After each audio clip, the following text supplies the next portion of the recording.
خود ہم باہر پاکستان نہیں جاتے. پاکستان میں بھیس بدل کے کسی کو پکڑاؤ. تو بیس تو یہی میں نے کہا بدلا ہے نا. بیس تو یہی تھا کہ آپ اپنا کور اڈاپٹ کرتے تھے.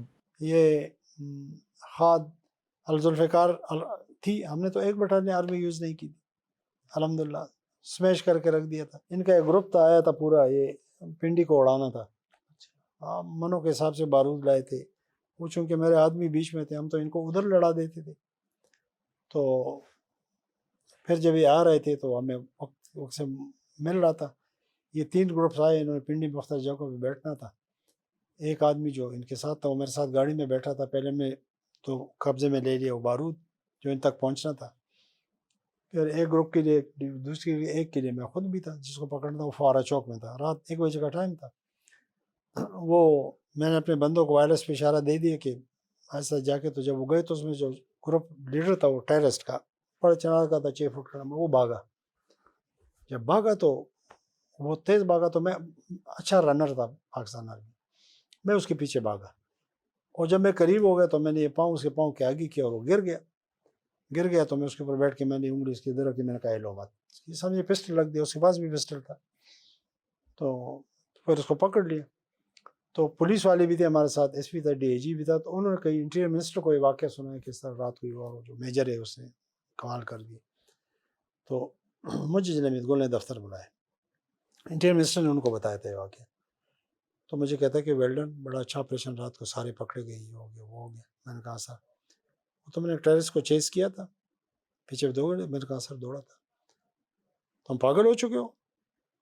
میں نے کہا سر جس کام پہ آپ نے لگایا تو وہ پاگل پن کے بغیر ہو سکتا ہے. جن صاحب اٹھے، مجھے امبریس کیا، کس کیا، بہت پیار کیا، بیٹھایا، کافی پلائی، اور مجھے کہا کہ نہیں عامر احتیاط کرنا. پرویز مشرف صاحب کو تو پتا تھا کہ آپ نے اتنا کام کیا ہوا ہے، پھر بھی وہ آپ کے اتنا خلاف کیوں تھا؟ اس کا ایک قصہ سناؤں میں، تو اس کے لیے بھی دعا کرتا ہوں. ہم توپ خانے میں اکٹھے تھے. جب اس کی حکومت آ گئی تو مجھے تو اریسٹ کر دیا. میرے بچے بھی 4 مہینے تک اریسٹ تھے، جس میں کیوں ایک اریسٹ کر دیا؟ میں اسپیشل ایڈوائزر تھا چیف منسٹر کے ساتھ. تو ان کو کہا گیا تھا کہ بس اس کو اندر رکھو تو کوئی مسئلہ نہیں ہوگا. تو میری سب سے چھوٹی بیٹی نوما اس کا نام ہے، وہ 1 سال کی تھی تب. تو بچے بھی 4 مہینے الگ اریسٹ تھے. وہ 4 مہینے چھوڑ گھر بیٹھا ہوا تھا. 3 بجے کا ٹائم تک گرمی تھی. میری فون کی گھنٹی بجی، میں نے اٹھا لیا. ہیلو بھائی عامر کیسے ہو؟ میں نے کہا کون؟ وہی پرویز مشرف بول رہا ہوں. تو خانے میں نے کہا سر آپ کہاں سے؟ او یار what happen to that little نوما؟ I swear I didn't know it. اس نے وہ میری بیٹی کا. تو بڑی گفتگو ہوئی. اس نے کہا کہ نہیں عامر آئی اسٹل لو یو، اور میں کہوں گا کہ آپ جب کراچی یار کوئی پروگرام بناؤ آ جاؤ، آئی ایم مسنگ یو. ملیں گے، گپ شپ کریں گے. تو اچھی گفتگو ہوئی. تو یہ آخری گفتگو تھی ہماری.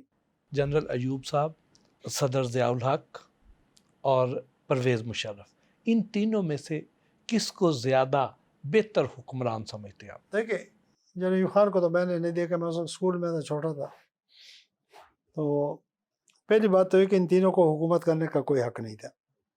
میں تو اس کے حق میں نہیں ہوں. میں کہتا ہوں فوج کا کام یہ جو فیلڈ مارشل نے کیا، یا جو جنرل نے افغانستان میں کیا، میں تو کہتا ہوں کاش وہ ایڈمنسٹریٹر نہ ہوتا تو آج وہ جنرل ضیاء الحق پوری دنیا میں نام ہوتا. تو میں تو پہلے اس کے خلاف ہوں. لیکن چونکہ آئی گئے بیٹھ گئے، ایوب خان کے دور میں کہتے ڈیولپمنٹ ہوئی تھی، صنعتی ترقی ہوئی تھی، پاکستان کا اور وقار بھی تھا. جنرل الحق کے دور میں بھی ایک اکنامکلی پاکستان اچھا تھا. اور دوسرا جنرل الحق ایک عاجز آدمی تھا، عاجز مزاج آدمی تھا. ہم نے تو بڑے قریب سے دیکھا ہے. تو پرویز مشرف میں نہیں کہتا کہ وہ سمجھتا کہ وہ کرپٹ تھا، دل کا اچھا آدمی تھا. ہم تو آرمی افسر کہتے ہیں کہ دل کا اچھا آدمی تھا. میاں صاحب کو اس نے دیکھو پیرول پہ چھوڑا. اس نے میاں صاحب کو وہ سزا نہیں دی جو ضیاء الحق نے دی بھٹو کو. اس کھاتے سے میں اسے کہوں گا کہ یہ فیکٹر اس کا بہتر تھا. 2019 میں جب انڈیا نے سرجیکل اسٹرائک کی پاکستان پہ، ہاں تو اگر اس وقت مئی کی طرح کا جواب دیا گیا ہوتا تو کیا انڈیا کو دوبارہ جرأت ہوتی؟ کیا اس وقت ہمیں یہ جواب دینا چاہیے تھا، یا جو ہم نے کیا وہ کافی تھا؟ دیکھیں میں کہتا ہوں کہ شاید اس وقت کوئی وجہ ہوگی مجھے پتہ نہیں، لیکن دیکھیں اس وقت بھی تو پاکستانی فوج نے کوئی کم نہیں کیا. 3 جہاز ان کے گرا دیے تھے نا. ابھی نندن کو پکڑ لیا تھا، سری نگر میں ہیڈ کوارٹر کے قریب چیف بیٹھا ہوا تھا، میسج دے دیا. تو ہماری فوج نے تو اس وقت بھی کوئی کمی نہیں رہی. جنرل باجوہ پہ لوگ بہت تنقید کرتے ہیں، برا بھلا کہتے ہیں، لیکن میں تو کریڈٹ دیتا ہوں. پاکستان کو جو عزت ملی ہے، جو سعودی عرب کے ساتھ ہمارا دفاعی معاہدہ ہوا ہے، اس کو آپ کس نظر سے دیکھتے ہیں؟ اس میں ہماری طاقت بھی ہے اور ہماری عزت بھی ہے. یہ 2 بڑے ملک ہیں اسلامی. وہ معاشی طور پر بہت بڑا ملک ہے، ہم حربی طور پر، عسکری طور پر. یہ دونوں ایک ہوں گے تو آپ دیکھیں گے رخ بدل جائے گا. بدل گیا. کوئی ایسا مشن ہو جس میں آپ کسی ایسی سچویشن میں گھر گئے ہوں کہ آپ کو لگا ہو کہ پتہ نہیں آج میں واپس جا پاؤں گا یا نہیں؟ نہیں، خطرات بیچ میں آئے ہیں جگہ جگہ پہ بہت سارے اس میں، لیکن حوصلہ رہا، ہمت رہی اور یہ عقیدہ رہا، اللہ پہ یقین. مرزا بھٹو کا کیا کردار رہا؟ انہوں نے قتل و غارت گری کی اور کیا کیا. پاکستان میں پاکستانی مار ڈالی، قتل و غارت گری، ٹیررزم کی، دہشت گردی کی. اس نے اپنے ساتھیوں کو وہاں پہ مارا. اس میں لکھا اس کتاب میں ساری کہانی. جو ان کا انجام ہوا اس میں کون لوگ ملوث تھے؟ یہ مجھے پتہ نہیں. مطلب پولیس کو کہتے تھے، وہ فائرنگ تو پولیس نہیں کی تھی. اب کیوں کی تھی وہ کہتے ہیں سیلف ڈیفenس میں کی تھی، اللہ جانے. مجھے آصف بٹ نے کہا، اسی آصف بٹ نے، کہ جب مرتضیٰ بھٹو مارا گیا اور مجھے خبر آ گئی تو میں نے کہا کہ یہ کیپٹن رحیم کے خون کا انتقام ہے. اچھا. کیپٹن رحیم وہ آدمی تھا جو جہاز میں کہتے ہیں بھٹو کا ADC تھا، اور اس کو جہاز سے اتار کر مرتضیٰ نے ٹیپو کا، سلام اللہ ٹیپو کا تھا، اس کو گولی مارو. اس کو گولی ماری تھی بے گناہ کو. مجھے آصف بٹ نے کہا کہ اس وقت میں نے کہا کہ کیپٹن رحیم کے خون کا انتقام. کیا آصف علی زرداری اور مرزا بھٹو کے درمیان کوئی دشمنی تھی؟ یہ جو اخبار میں آپ بھی پڑھے، ہم نے بھی پڑھا ہے کہ مرتضیٰ پسند نہیں کرتا تھا، لیکن میں خیال اس کو آصف زرداری کے کھاتے میں نہیں ڈالنا چاہیے. جب ایک انٹیلیجنس آفیسر ریٹائر ہو جاتا ہے تو وہ کیا ساری عمر ان رازوں کا قیدی بن کر رہ جاتا ہے؟ بھٹو صاحب نے سپریم کورٹ میں کہا تھا کہ ہمارے جیسے لوگوں کا المیہ یہ ہے کہ بہت ساری چیزیں ہم اپنے سینے میں ساتھ لے کر قبروں میں چلے جاتے ہیں. اگر آپ کی زندگی پر فلم بنائی جائے تو اس کا نام کیا ہوگا؟ میں میجر عامر ہی ٹھیک ہوں. میں نے میجر کو اپنے نام کا حصہ بنایا ہے. اچھا. امریکہ بگرام ایئر بیس لینا چاہتا ہے، اس کے پیچھے کیا مقصد؟ نہیں ملے گا. وہ کہتا ہے جی یہ چین کے بہت قریب، اس نے کہا ہوا ہے ٹرمپ، جہاں پہ ان کے نیوکلیئر ہوئے ہیں ان کے بہت قریب ہے، لیکن نہیں ملے گا بگرام. نہیں ملے گا. افغانی نہیں دیں گے؟ نہیں دیں گے. افغانی تو 20 سالوں کے خلاف لڑے بگرام لینے کے لیے، دیں گے کیوں؟ یہ جو آج کل ہماری امریکہ کے ساتھ قربتیں بڑھ رہی ہیں، ہاں، تو بہت سے خدشات پائے جاتے ہیں کہ پاکستان کہیں اپنی خود مختاری، اپنی آزادی وہ گروی نہ رکھ دے. آپ کو کیا دکھائی دیتا ہے؟ میں تو بالکل اس کو رد کرتا ہوں، کیونکہ پاکستان اور خصوص فیلڈ مارشل پہ ہمیں اتنا یقین ہونا چاہیے کہ وہ ایسا نہیں ہونے دے گا انشاءاللہ.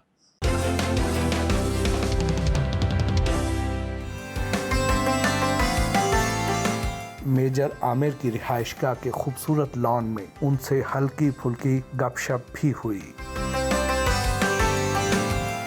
لے سر اب تھوڑے ہلکے پھلکے سوال ہو جائیں. ٹھیک ہے. شادی اپنی پسند سے کی یا گھر والوں کی پسند سے؟ والدین کی مرضی. کبھی دل بھی ٹوٹا؟ نہیں. زندگی میں کتنی بار سچی محبت ہوئی؟ اگر محبت سے آپ کی مراد وہ دوسری گرل فرینڈ وغیرہ تو وہ شوق نہیں کیا، بلکہ وہ ضرورت ہی نہیں ہوئی. اچھا. حسن پرست ہے؟ ہم سوچے اس طرح نہیں. حسن پرست ایسے اچھا مکان اچھا لگتا ہے، اچھا لان، اچھے درخت، اچھے بندے، اچھے جانور میں شوقین ہوں رکھنے کا، پرندے، مرغیاں خوبصورت ہوں. تو خوبصورتی تو اللہ تعالیٰ کو پسند ہے. خواتین میں سب سے زیادہ کیا چیز متاثر کرتی ہے؟ اب خواتین کا اپنا اپنا روپ ہے. بہن کا ایک روپ ہے، بیٹی کا ایک روپ ہے، بیوی کا ایک روپ ہے، ماں کا ایک روپ ہے، لیکن ایک چیز سب میں مشترکہ ہے، پیار اور محبت. فوج میں نہ ہوتے تو کیا ہوتے؟ عالم دین ہوتا. بچپن میں کس کے زیادہ قریب تھے، والد کے یا والدہ کے؟ میں والدہ کے زیادہ قریب تھا اور والد میرے زیادہ قریب تھے. پاکستان کے علاوہ کون سا ملک پسند ہے؟ سعودی عرب. فرصت کے لمحات میں کیا کرتے ہیں؟ آج کل تو ریٹائرڈ لائف انجوائے کر رہا ہوں. جاتا ہوں، زمینداری کرتا ہوں، کاروبار ہے پشاور میں، وہاں جاتا ہوں، گاؤں میں جاتا ہوں، غمی خادی کرتا ہوں، شام کو آتا ہوں تو دوست آ جاتے ہیں اور 1 گھنٹہ 1.5 پوتی اور پوتے کے ساتھ کھیلتا ہوں۔ واہ، کوئی ایسی خواہش جو پوری نہ ہوئی ہو؟ الحمدللہ میں سمجھتا ہوں میں نے جو خواہش کی اللہ نے پوری کی۔ میوزک کس طرح کا پسند کرتے ہیں؟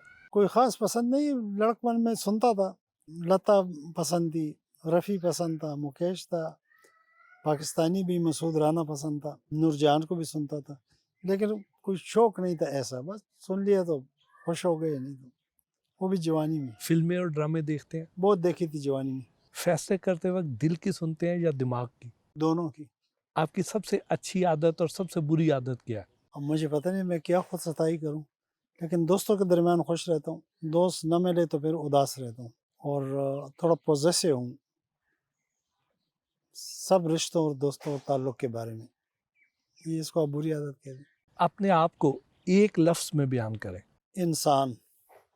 کوئی ایسی نصیحت جو سب کو کرتے ہوں؟ اچھے انسان رہو۔